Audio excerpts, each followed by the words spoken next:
I know. It's pretty great. Well, the rest of the season drops on November 1st, so you get to see the rest then. But in the meantime, please help me welcome 3 of the cast members of this fantastic show. First of all, 2 of the new cast members. First, a 4-time Emmy nominee for House of Cards, Michael Kelly.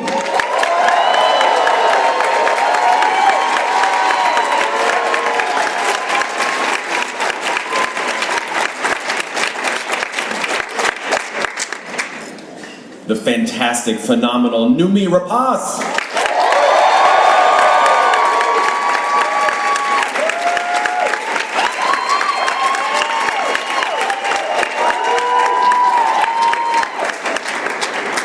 And the star and executive producer of Tom Clancy's Jack Ryan, John Krasinski.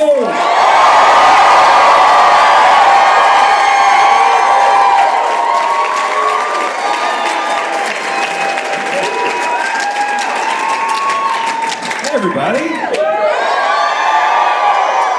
That's all we needed. Thank you so much. All right, we're done. It's all about sound bites, these guys. We're totally done.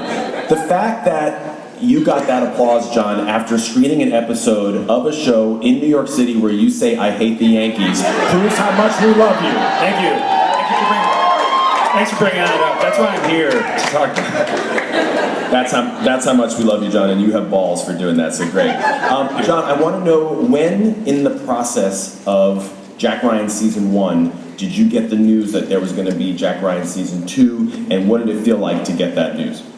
We actually got the news, I believe, before we finished shooting Season 1, which was incredible, but also completely overwhelming. I'd never heard of anything like it, and I think that, I hugely support Amazon in that decision. They've been incredibly collaborative and incredibly gutsy in this show, and buying into it, doubling down on it, and just loving what we're doing. So I feel so honored that they would trust in me to go to Season 2, and I was like, we should watch Season 1 first. We should just double check. And they're like, nope, too late. And I was like, all right. So how did you kind of strategize on how to up the game cast-wise, and what is it like to be sitting here with these 2 amazing people? Well, I mean, you can strategize all you want, but to get people like this is impossible. You can pitch who you wish to have. I've been a part of so many meetings where you write these lists that are very long, and usually you get down to like, we're on our 37th choice? All right, let's go for it. And this one, it was like, we had a dream cast, and then we're really talking about casting people like them, because we would never get them. Right. And then I said, can we just talk to these people? And I met Noomi in London, and she said yes. And again, I was like, you should see Season. Like in the room, like straight away. I was like, I haven't read anything. I said yes to him. I was like, wait.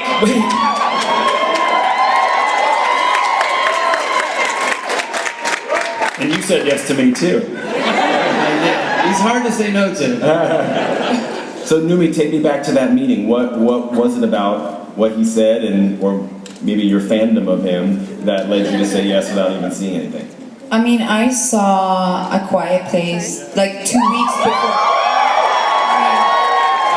Right? Like honestly, 2 weeks before that meeting, and then my team called me and said that John Krasinski wants to meet with you, and I was like, what? And I stepped into the meeting. I was like, I don't really get nervous around people, but I was like, I probably changed clothes like 3 times. I was like, I'm gonna go denim, be a bit relaxed, be a bit cool. Came in, I was like sweating, and then I was like, yes, whatever you want, yes. No, I've been a big fan of him, and I saw the first season, which was it felt like watching a big, beautiful film. It was so cinematic, and him as an actor is just incredible, so it was an easy choice. Your character is so fascinating. I mean, she has like 2 or 3 names in the first episode alone, which is great. I love a character. You think it's one name and something else. But when you think about Harry, what is it about her and her mystery that was most intriguing to play for you? Well, I've never come across a character like her before, and there was something we kind of developed her together. We kind of created her together. We wanted to create a character who was with a lot of layers that you don't really know what game she's playing, and you're like, oh, is she good, or what's her end game here? And I love that. I love when it's not predictable, when you can dig deeper and deeper and deeper. And I totally fell in love with her. She's a survivor. She's very strong. she's funny. She's and she's pretty tough. So we learned that she speaks 6 languages. Is that more languages or fewer languages than you speak in your life? I speak like 4 or 5, so more. Slap. So she's a failure. Right, is what exactly. she's saying. Meanwhile, I speak barely 1 language. So, Michael, for you, how were you enticed to do this? It's very uncomfortable, isn't it? You're like, oh, I can't look cool. I'm not gonna look cool. I'm just gonna sit here. For me, I don't know if you remember this, John, but I was offered. He probably doesn't remember. I was offered the role, and I had met John and Emily at the kickoff party for Adjustment Bureau, and yes. So at that. This is kind of funny. Right before I went to that party, I looked a mess, and I was like, I don't have much hair as it is, but I was like, I'm just gonna trim it a little before I go with the clippers. For me, like her. I was like, I'm gonna meet John Krasinski maybe. So I'm in the bathroom and I'm cutting it, and the thing popped. The clipper guard popped off, and I shaved like a divot in the back of my head, and. My wife was like, I'm wearing a hat. I'm not going to the party without wearing a hat. And she's like, just go, man. Just be yourself. You'll have fun. I was like, all right. So I went with that hat on with a divot in the back of my head. And I meet Emily and I meet John. They were playing darts. And I was like, hey, guys, you mind if I join you in playing darts? And they're like, yeah, no, sure. And we're having beers, throwing darts. And the first time I throw the darts, I finish throwing them. I'm like, oh, shit. I got to walk up to that board and show them the back of my head. And they made fun of me, and they laughed, and we had a great time. And so when I got offered the role, I was like, that seems like a fun dude to go hang out with. So that's pretty much how that happened. That's a long story, but no. And also, obviously, being a huge fan of John and his work, it was a pretty easy decision for me. And the character is named Mike. Yeah. It was like, it's as if it was written for you. November all year round, baby. His name is Mike It's like the November. best name though. That was creepy though. The last part was Mike It's my calendar. We're making a calendar. It's gonna be every month's gonna be November. How would you describe Mike November? He changes throughout the season. I mean, he's a guy who is, he's the chief of station for the CIA, so he's a pretty serious dude. But he's kind of got he's got his job under control. And then this happens. So he changes over the course of the season. Right. I don't want to spoil too much, but he definitely changes. Well, the audience just saw episode 1, and like Stefan says on SNL, it has everything. But one thing that it does not have is Mike November, Michael Kelly's character. Would you guys like to see a clip of Mike Kelly as Mike November?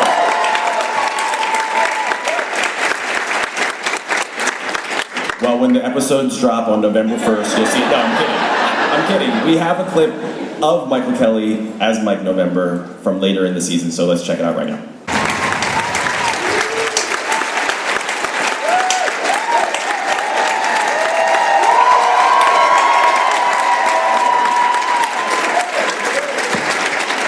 That's his only scene too. It's so good.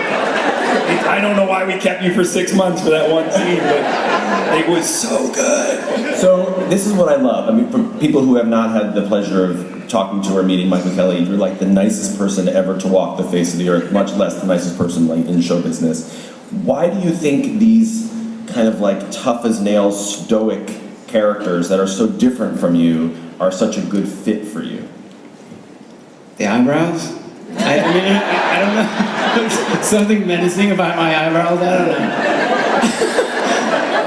I don't know. They're willing to keep hiring me. I'll take it. And that's probably the most serious you see him in the show. He's kind of a clown at times, which is what really drew me to it, to do something slightly different for a change. Okay. And then, Michael, one last thing. You have the distinction, as you mentioned, of having worked with Emily Blunt and John Krasinski. And when I did an event with John and Emily at the Savannah Film Festival last year, all they wanted to talk about was, who does Michael Kelly think is funnier, me or Emily? And it was like a big debate. They were having a huge argument. No, that's not true. It is not a debate. Oh. Because on the first day that I was working with Michael, I was like, dude, I'm so glad we're working together. I'm such a huge fan. And he was like, thank you so much. I want to let you know your wife is the funniest person I've ever met. And I was like, I agree. That's so great. And I was like, give me a week. And then by the end of the show, I was like, dude, this was so much fun. He was like, I need you to know your wife is the funniest person I've ever met. And I was like, damn it! And he is really, really funny. Wow. Like, really funny, but she is... You're like tearing this marriage apart, Michael. It's not good. So, Noomi, obviously, as I mentioned, John is not only the star, he's also the executive producer. What was it like for you to kind of see him in both of these roles, and what's he like as a boss? Well, John creates, it feels like a family, kind of business. It felt very intimate. It was a very massive, big production, but it felt very intimate. It felt like we were creating it in your living room, basically. I mean, and I love working that way because you get really involved and it gets kind of personal. So we were shooting in, we were in Colombia, in London, in San Diego, in New York. And it was like a moving circus, and I loved it. I had so much fun. It was intense. It was I had a broken toe that I had to tape and like ice my foot and. We didn't do it. No, it was a film before I did. That's this one, but yeah. So it was. I loved it. Honestly, we had so much fun. Also, when you have two people like this, you have to respect not only that they willingly said yes to doing a project with you, but you also have to know that they're at the top of their game, so any ideas they have come from a well of experience, a well of taste, and you want to tap into that anytime you can. So this, going back and forth and really helping create a character together was so much fun for me because I got to utilize every single part of what makes Noomi so good at what she does. And so these ideas were sort of limitless. Mike had no ideas, but it was still. But he got the eyebrows. No, but he comes on set and it's just making every scene better. You know what I mean? I remember Wendell talking to me about the first day he worked with me. I feel like you guys worked together before we had all worked together. And he was like, I just worked with Mike. And I was like, yeah. And he was like, man. And that's the best compliment from Wendell Pierce you're gonna get. And I was like, I know, he's amazing, right? And it's that thing of, I love Wendell always talks about when you get in a scene, he realizes, I need to bring it today because these people are all playing at a high level. And so he's like, man, I had to bring it. I had to go back and learn my lines again and be like, okay, hold on, let me do one more here. Mike's gonna do that. Then I'm gonna, it was really fun how he elevated everybody. So, I mean, if you're, as exec producer, you obviously at the end of a shooting day, you have stuff that you need to attend to. In a similar fashion, when you're directing a film like Quiet Place or A Quiet Place 2, same thing. Even though the shooting day doesn't end, you have other stuff to do. Do you ever kind of long for a job where you can just kind of come in, say your lines, and then go home? Or are you happy to have all of these extra responsibilities? It's one of those things where it's a double-edged sword. It's one of those things where you get to be a part of this and I named my company Sunday Night because when I moved to New York, I was a waiter and my friends were assistants and bartenders and, working at yoga studios or whatever. And the one thing you don't get to do as a working actor or working director or working writer is write, act, or direct. So we met every Sunday night to talk about if we ever got the chance, this is what we'd do. And I've been given that chance times 1 billion. And so I want to keep my word to my friends and the idea of when you get a chance like this that is so ludicrously fortunate. Also, like, it's very few people in our industry that are so embracive, that really support and embrace them, the people around you. It's been, we were talking about it before you came today. Thank you. Which is like a very beautiful thing. But he does it on set too. Like he's constantly trying to make it better, always. And the great thing about John is that he's a great writer as well. So he literally changing my means line. that everyone needs to bring their A game every minute. Right. And be able to work. Like, I mean, I hated it at times because I have to try to memorize these new words that he's writing, but he always made it better. So remember, if you add or change something, it's like, he knows. I hope you didn't realize that. You guys are talking about me like I'm the raptor in Jurassic Park. You're like, he's learning. And I'll take it. That's awesome. Right. That's the best compliment I've ever been given. because action is such a huge part of this show, and one of the reasons why I think a lot of us love it so much, John, what kind of conversations when you're first meeting with someone like Noomi or Michael are you saying to them, like, okay, just so you know, when you sign on to a show like this is what it entails, and then how did you and the other producers and writers of the show make sure that you were basically upping the game from the action from season 1?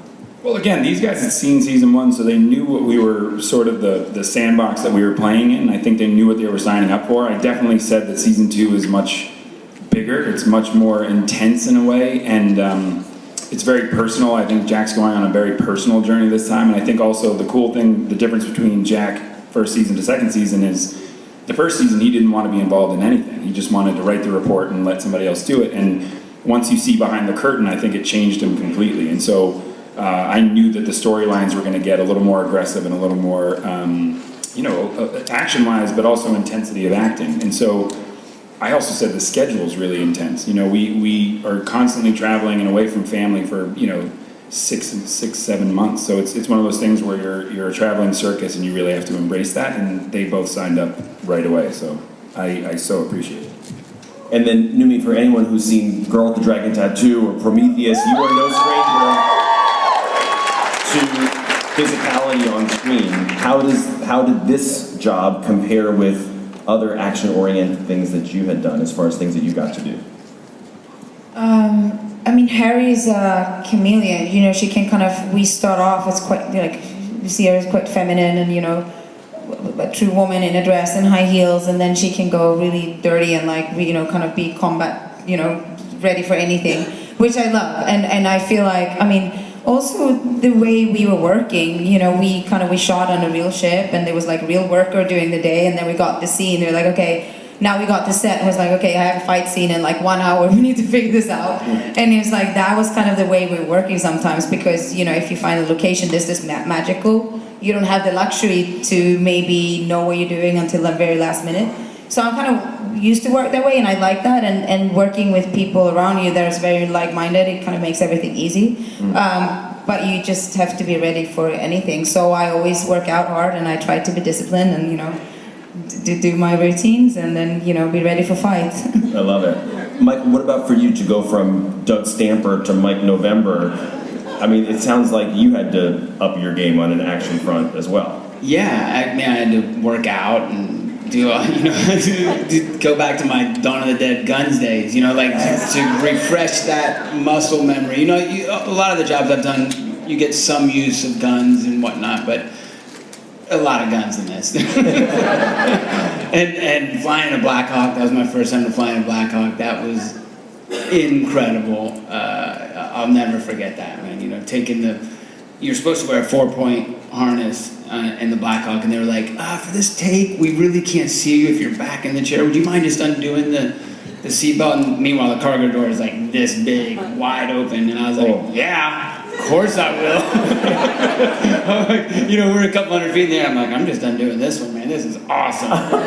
Because you have to have. It's totally true and totally terrifying. Yeah. The first time we would do a scene, and then they'd be like, as the Black Hawk would take off, the scene's over, but they had to do a whole loop, and so Michael would be like, blah blah blah, intense scene, and then it would take off, and he'd go, oh my god, this is so sick, and then selfie himself. I was like, do it, man. Do it. He did it too, though. He did. And that's the difference between Michael Kelly and Mike November, because it sounds like one guy would be like, this is so freaking cool, and the other guy would never do that. For each of you, just to wrap up, what sticks out as kind of your favorite memory or moment from making this season? Big question. It's easy. The friends. Honestly, I really mean that. The friendships that I made, the family that she spoke about, that John has, the family that surrounds him, that production company, all the people involved, and just hanging with this dude, man, was the greatest. Even though he's only the second funniest person. Yeah. We were shooting in London, and I invited John and the team over to my house, and for dinner and drinks, and then my assistant's like, do you know what John drinks? And I was like, I actually do. He only drinks tequila, and it's one specific tequila. And she was like, okay, what is it? And I gave her the name, and she was scanning London for like 2 days to find it. She found one bottle in London, and she was like, Because I had the rest. and then basically, John and everyone came to my house, and I was like, we have your tequila, and he was very happy. We had a really good night. Funny enough, like 6 months later, my friend Miguel, who's also like a tequila snob, finds the bottle, and he's like, what? Like, how? Why? And I was like, John Krasinski, and he was like, I gotta meet John. And that's kind of, so the end story is like, basically, you know, for me, like, you meet a span of people, meet people all over the world, and if they have like hearts on fire and works really hard and they are good people, they always find each other, and that's something that I will bring with me from this, you know. We found each other, and I'm very grateful for that.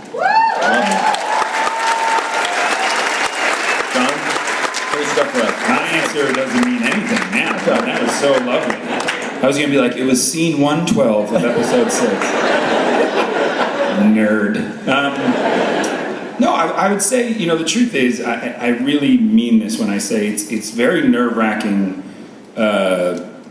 being executive producer and leading a show like this, because you invite people on hoping that you can deliver for them, not only the product, but the experience. And so I think that for me, I do love working hard, but I love collaborating. I love some days being really spontaneous and rewriting stuff on the day. And like he said, there are days where it's super frustrating, but I think that to have people come to set every single day, to trust you, to be there by your side and just say, let's do it, it was so thrilling to me. It was one of the most exciting experiences to have every single person come to set every day, look me in the eye and just be like, we got this, we can do it, no matter what. Well, I'm so excited for all of season 2. As a reminder, it comes out on Amazon Prime Video November 1st. You guys are such a fun audience, and the 3 of you are an absolute pleasure to talk to. So, Noomi Rapace, Michael Pedro, Thank you.